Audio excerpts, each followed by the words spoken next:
Hi all, welcome back to Desi bloom and bite. నిన్న కార్తీక పౌర్ణమి సందర్భంగా మేము టెంపుల్లో తులసమ్మ దగ్గర అయితే దీపం వెలిగించుకున్నాము. వెలిగించుకునే ముందు పంతులు గారు కొన్ని విషయాలు అయితే చెప్పారు.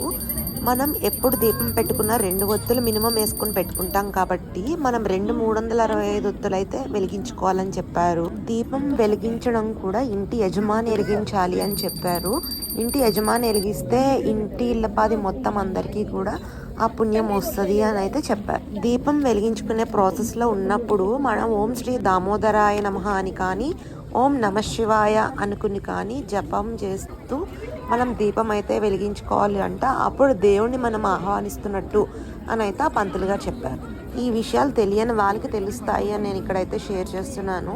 ఆల్రెడీ మీకు తెలిసి మీరు ఒక విధంగా ఫాలో అవుతున్నట్లయితే కనుక ప్లీజ్ ఇగ్నోర్ ఇట్. ఒకవేళ నచ్చితే కనుక ఫాలో అవ్వండి. Thank you for watching. See you soon.